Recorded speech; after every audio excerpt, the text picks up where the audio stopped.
तो इसके पहले एपिसोड में हमने देखा था कि सुबारू और वोगरी आपस में बात कर रहे होते हैं और वोगरी के पर्सपेक्टिव को जानने के बाद सुबारू हैरान हो जाती है। और फिर जब वोगरी अपने घर जाती है तो वो रेंतारो को कॉल करती है और उसे अपने साथ पढ़ने के लिए कहती है, जिससे हमारे भाई रेंतारो का हाल देखने लायक था। आज तक लड़कियों ने उसे सिर्फ डरावना मॉन्स्टर समझा था, लेकिन आज पहली बार किसी लड़की ने उसे अपने साथ पढ़ने के लिए पूछा था, वो भी इस एनिमे की सबसे ज्यादा क्यूटेस्ट गर्ल। देन कुछ दिनों बाद रेंतारो सुबह जल्दी उठता है, थोड़ा घबराया हुआ भी होता है और थोड़ा एक्साइटेड भी, क्योंकि आज का दिन उसके लिए बहुत ही ज्यादा स्पेशल है। आज उसकी स्टडी सेशन है वोगरी के साथ। वो ट्रेन पकड़ता है वोगरी से मिलने के लिए और ट्रेन में कुछ लड़कियां उसकी हाइट देखकर उस पर नजर टिकाए होती हैं। जब वो खिड़की के बाहर देखता है तो वही रोज का सीनरी होता है, लेकिन आज उसको वो पूरा शहर एकदम नया लगता है। स्टेशन पर उतरने के बाद उसे याद आता है कि वो थोड़ा जल्दी आ गया है, लेकिन तभी उसकी आंखों के सामने वोगरी खड़ी होती है। एक प्यारी सी स्माइल के साथ वो उसका वेलकम करती है और जब रेंतारो ध्यान से उसकी तरफ देखता है तो उसे रियलाइज होता है कि वोगरी कितनी ज्यादा क्यूट है। फिर दोनों एक कैफे में जाते हैं जहाँ वोगरी बहुत टाइम से जाना चाहती थी। वो हर एक बाइट का टेस्ट एंजॉय करती है जैसे कि ये उसका फेवरेट जगह हो। रेंतारो चुपचाप उसे देखता रहता है और उसे याद आता है कि वोगरी हमेशा खाते वक्त सबसे ज्यादा हैप्पी दिखती है। और जब रेंतारो भी एक बाइट लेता है तो उसे महसूस होता है कि खाना वाकई में बहुत ही ज्यादा टेस्टी है। फिर दोनों स्टडी सेशन स्टार्ट करते हैं और शुरुआत होती है सबसे पहले मैथ से। एक पॉइंट पर रेंतारो वोगरी को एक क्वेश्चन दिखाना चाहता है अपनी बुक में, लेकिन जैसे ही वो दोनों एक ही पेज पर झुकते हैं उनका चेहरा एक दूसरे से इतना करीब आ जाता है कि दोनों एक सेकंड के लिए शॉक हो जाते हैं और फिर वो दोनों एक दूसरे से दूर हो जाते हैं। वो ऑकवर्ड मोमेंट के बाद दोनों थोड़ा फ्लस्टर्ड फील करते हैं और चाहे जितना ट्राई कर लें पढ़ाई पे ध्यान देना थोड़ा मुश्किल हो जाता है। तभी वोगरी अचानक से रेंतारो से पूछ लेती है कि तुम आखिर फेल क्यों नहीं होना चाहते। रेंतारो हल्का सा सरप्राइज हो जाता है, लेकिन फिर वो कामली जवाब देता है, मैं अपने दोस्तों के साथ स्पोर्ट्स फेस्टिवल का मजा लेना चाहता हूँ। ये सुनकर वोगरी सीधा एक और अनएक्सपेक्टेड क्वेश्चन पूछ लेती है, तो तुम्हें अपनी होमी से प्यार है। ये सुनकर रेंतारो कंफ्यूज हो जाता है और उसे समझ नहीं आता कि आखिर ये कैसा सवाल था, लेकिन जब वो थोड़ा सोचता है और वो हल्का सा इस्तेमाल करते हुए कहता है, हाँ मुझे वाकई में प्यार है उनसे। इस बात पे वोगरी भी थोड़ा कनेक्ट फील करती है। वो रेंतारो को बताती है अपने दोस्ती के बारे में सुबारू के साथ। चाहे सुबारू थोड़ी कोल्ड नेचर की लगती हो, लेकिन वोगरी ऐसे और करती है कि वो अंदर से एक अच्छी इंसान है। वो बताती है कि दोनों बचपन के दोस्त हैं और सुबारू का पास्ट थोड़ा टफ था, स्पेशली बॉयज के साथ। इसलिए रेंतारो ने जब उस दिन सुबारू के बारे में कुछ बुरा नहीं बोला तो वोगरी को बहुत ही ज्यादा अच्छा लगा था। जिसके बाद जाने से पहले वोगरी रेंतारो को एक स्पेशल नोट देती है जो उसने उसके लिए स्पेशली बनाई थी पढ़ाई में हेल्प करने के लिए। रेंतारो ये सब देखकर थोड़ा गिल्टी फील करता है। उसके मन में आता है कि कहीं मैं वोगरी के लिए बर्डन तो नहीं बन रहा, लेकिन वोगरी उसकी आंखों में आंखें डालकर कहती है, we are in this together, और मैं चाहती हूँ कि तुम अपने स्पोर्ट्स फेस्टिवल को दिल से एंजॉय करो अपने होमीज के साथ। वो ये भी कहती है कि वो उसे फेस्टिवल की कहानी सुनने के लिए एक्साइटेड रहेगी। ये सब सुनकर रेंतारो के दिल में एक नई मोटिवेशन आ जाती है। वोगरी के वर्ड्स उसके लिए एक इमोशनल पुश जैसे बन जाते हैं। उसके बाद वोगरी घर चली जाती है और रेंतारो वहीं खड़ा हुआ खुद से कहता है, अब मुझे सीरियसली मेहनत करनी पड़ेगी उसके लिए भी और अपने दोस्तों के लिए भी। लेकिन जैसे ही वो वहाँ से निकलने वाला होता है कोई अचानक उसका हाथ पकड़ लेता है और रेंतारो शॉक हो जाता है। रेंतारो जैसे ही पीछे मुड़ता है वो सुबारू को देखता है जो क्लियरली उससे प्राइवेट में बात करना चाहती है। उसके बाद दोनों एक कैफे में आकर बैठ जाते हैं और चाहे कोई बात हो ही ना रही हो, लेकिन रेंतारो को पहले से ही थोड़ा ऑकवर्ड फील हो रहा होता है। फिर बिना किसी वार्निंग के सुबारू सीधा पूछ लेती है, क्या तुम वोगरी को डेट कर रहे हो। ये सुनकर रेंतारो इतना ज्यादा शॉक हो जाता है कि उसके हाथ से गर्म कॉफी का कप गिर जाता है और कॉफी उसके हाथ पर गिर जाती है और उसे जलन महसूस होता है। सुबारू तुरंत एक हैंकरचीफ निकालकर उसके हाथों पर रख देती है और तभी रेंतारो नोटिस करता है कि सुबारू का बिहेवियर पहले से कितना अलग है। सुबारू फिर से वही सवाल रिपीट करती है, तो क्या तुम वोगरी को डेट नहीं कर रहे। रेंतारो थोड़ा सा घबरा कर कहता है, नहीं ऐसा कुछ भी नहीं है। फिर सुबारू सीधा पूछती है, तो फिर तुम वोगरी के लिए हो क्या। ये सवाल रेंतारो को और भी ज्यादा कंफ्यूज कर देता है। वो खुद भी नहीं जानता इसका एग्जैक्ट जवाब। शायद वो वोगरी का दोस्त भी प्रॉपरली नहीं है। उसकी कंफ्यूजन देख के सुबारू गेस करती है, तुम लोग रिसेंटली मिले हो ना। ये सुनकर रेंतारो हल्का सा नेक हिलाकर कहता है, हाँ ये सच है। सुबारू को ये सुनकर काफी ज्यादा अच्छा लगता है कि रेंतारो और वोगरी इतने भी ज्यादा क्लोज नहीं है। फिर वो कहती है, तो प्लीज तुम वोगरी से दूर रहना। रेंतारो थोड़ा शॉक्ड रहता है और फिर ट्राई करता है उसे रीजन करने का। वो कहता है, मुझे पता है कि मैं चिदोरी स्कूल से हूँ, पर इसका मतलब ये नहीं कि मैं कोई फ्रीकी या वियर्ड लड़का हूँ। इस पे सुबारू स्माइल करते हुए कहती है, मुझे पता है, मैं देख चुकी हूँ तुमने मुझे कैसे डिफेंड किया था जब मैंने तुम्हें और तुम्हारे दोस्त का इंसल्ट किया था। उसके बाद भी तुमने मुझे कुछ बुरा भला नहीं बोला। फिर वो इंपॉर्टेंट बात बताती है कि वोगरी के लिए ये डेंजरस हो सकता है अगर उसके स्कूल के लोग ये देख लें कि वो चिदोरी स्टूडेंट के साथ घूम रही है, स्पेशली जब कीको स्कूल के टीचर्स चिदोरी से नफरत करते हैं और वोगरी का पूरा स्कॉलरशिप उस स्कूल पर डिपेंड करता है।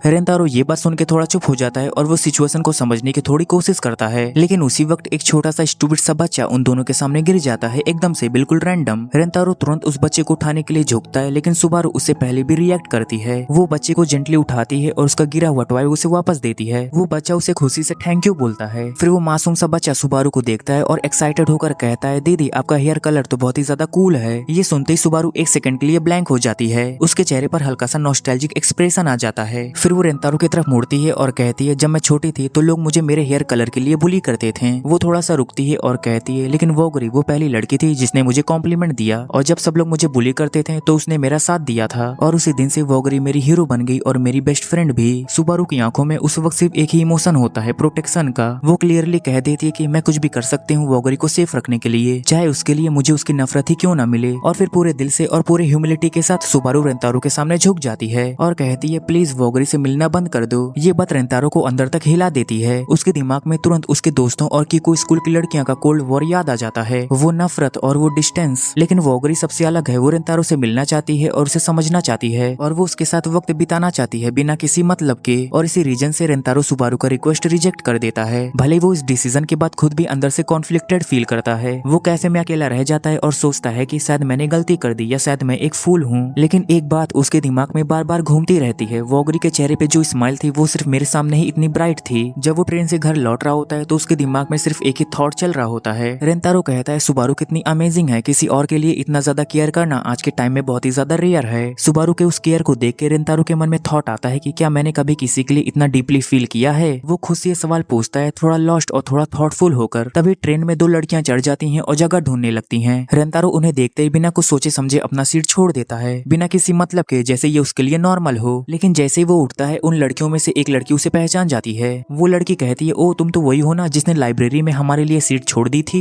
दूसरी लड़की स्माइल करते हुए कहती है, थैंक्स यार, तुम वाकई में बहुत ही ज्यादा स्वीट हो। ये सुन के रेंतारो थोड़ा अजीब सा स्माइल करता है, लेकिन वो अंदर ही अंदर सोचता है, शायद मैं हमेशा पीपल के लिए छोटी छोटी चीजें करता हूँ, पर क्या कभी किसी ने मेरी वजह से कुछ फील किया है। रेंतारो को बिल्कुल भी उम्मीद नहीं होती कि वो लड़कियां उसे थैंक्स बोलेगी, स्पेशली क्योंकि लोग अक्सर उसके लुक्स को देखकर डर जाते हैं। लेकिन उस मोमेंट ने उसे याद दिलाया कि वोगरी भी तो ऐसे ही है, हर छोटी चीज के लिए थैंक यू बोलना, चाहे सामने वाला एक्सपेक्ट करे या नहीं। और फिर उसके मन में एक बार रियलाइजेशन होता है कि वोगरी ने तो सुबारू को उसके डार्क फेस से बाहर निकाला था। वो एक ऐसी लड़की है जो दूसरों की लाइफ चेंज कर सकती है, क्विकली और नेचुरली। अब अगले दिन स्कूल में मूड काफी टेंस होता है। टीचर क्लास के सामने आकर टेस्ट रिजल्ट अनाउंस करने वाले होते हैं और हर स्टूडेंट की आंखों में सिर्फ एक ही इमोशन होता है, टेंशन। लेकिन सबके सरप्राइज के लिए टीचर अनाउंस करते हैं कि रेंतारो और ओसामी दोनों पास हो गए हैं। ये सुन के पूरी क्लास एक सेकंड के लिए साइलेंट हो जाती है और फिर अचानक तालियों और चीयर से पूरा क्लासरूम गूंज उठता है। सभी लोग सोचते हैं कि ये पॉसिबल कैसे हो गया, क्लास के दो सबसे बड़े इडियट्स अब हीरोज कैसे बन गए। जिसके बाद रेंतारो अपने प्लेस पर खड़ा होकर बोलता है, मुझे इतनी ज्यादा खुशी हो रही है कि मैं डिस्क्राइब भी नहीं कर सकता। पूरे क्लास के बच्चे लिटरली खुशी के आंसू बहा रहे होते हैं, जैसे उनका कोई अपना भाई जीत गया हो। फिर सब लोग एक नाम के लिए तालियां बजाते हैं। साको जो उनका ट्यूटर था, जिसने इतनी मेहनत से रेंतारो और ओसामी को पढ़ाया था, सभी लड़के उसके पास जाकर उसे थैंक यू कहते हैं और कहते हैं, भाई तू ना लेजेंड है, तेरे बिना कुछ भी नहीं हो सकता था। लेकिन रेंतारो के दिल में इस सफलता के लिए सबसे ज्यादा ग्रेटिट्यूड वोगरी के लिए होता है। वो अपना फोन निकालकर उसे मैसेज करने वाला होता है, लेकिन तभी उसे सुबारू की बात याद आ जाती है। वोगरी को दूर रखना ही बेहतर है और रेंतारो रुक जाता है। तभी सेलिब्रेशन में और एक्साइटेड साको धड़म से रेंतारो के डेस्क से टकरा जाता है और उसके सारे बुक्स फ्लोर पे जाकर गिर जाते हैं। जब साको नीचे बुक्स उठाता है तो उसकी नजर एक नोटबुक पर पड़ती है, जिसके कवर पे लिखा होता है, फॉर रेंतारो फ्रॉम वोगरी। वो तुरंत रेंतारो की तरफ मुड़ता है और कहता है, क्या ये वोगरी ने दिया?